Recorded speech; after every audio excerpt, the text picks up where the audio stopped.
তোমার পারিবারিক জীবন, তোমার ব্যক্তিগত জীবন, তোমার রাষ্ট্রীয় জীবন, তোমার সামাজিক জীবন, তোমার চাকরি, তোমার ব্যবসা, তোমার চলাফেরা, তোমার ওঠা বসা, তোমার খাওয়া দাওয়া, তোমার ঘুম, সব কিছু করতে হবে ইসলাম অনুযায়ী। এর নাম হচ্ছে মুসলমান। জোরে পড়েন সুবহানাল্লাহ। ইয়া আইয়ুহাল্লাযীনা আমানু দুখুলু ফিস সিলমি কাফা ولا تتبعوا خطوات الشيطان إنه لكم عدو মুবিন। জোরে পড়েন আল্লাহু আকবার। আল্লাহ তাআলা বলেন, হে ঈমানদাররা, তোমরা যারা ঈমান এনেছো, তোমাদের কাজ হলো উদখুলু ফিস সিলমি কাফা, তোমরা ইসলাম নামক একটা ঘর আছে, এই ঘরের মধ্যে পরিপূর্ণভাবে প্রবেশ করো। এরকম নয় যে ঘরের এক পা বাহিরে আর এক পা ভিতরে, এরকম নয়। অর্থাৎ হলো তোমাদের জীবনের সমস্ত কাজ ইসলাম অনুযায়ী করতে হবে। তোমার পারিবারিক জীবন, তোমার ব্যক্তিগত জীবন, তোমার রাষ্ট্রীয় জীবন, তোমার সামাজিক জীবন, তোমার চাকরি, তোমার ব্যবসা, তোমার চলাফেরা, তোমার ওঠা বসা, তোমার খাওয়া দাওয়া, তোমার ঘুম, সব কিছু করতে হবে ইসলাম অনুযায়ী।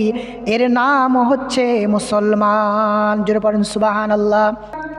মসজিদে আর মাদ্রাসার মধ্যে সীমাবদ্ধ রাখছি। আমরা ইসলাম বলতে বুঝি মসজিদ আর মাদ্রাসা, খানকার ওয়াজের মাহফিল, মিলাদ মাহফিল, এগুলোকে শুধু আমরা ইসলাম মনে করেছি। না না, ইসলাম শুধু এগুলো নয়। আপনি সকালবেলা ঘুম থেকে জাগ্রত হওয়ার পর, ফজর নামাজের পর আপনি যখন জমিতে কাজ করতে যান, এটাও মধ্যে ইসলাম রয়েছে। আপনি সকালবেলা খাবার দাবার শেষে চাকরিতে যান, ব্যবসাতে যান, এই ব্যবসার মধ্যে ইসলাম আছে। আপনার চাকরির মধ্যে ইসলাম আছে।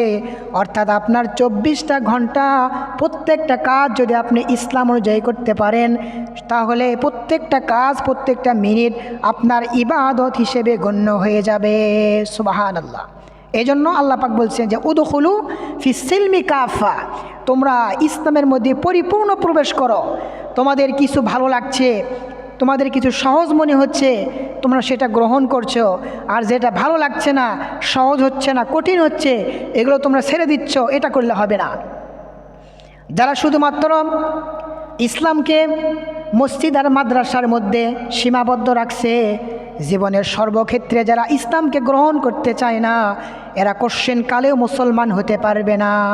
কোশ্চেন কালে হতে পারবে না।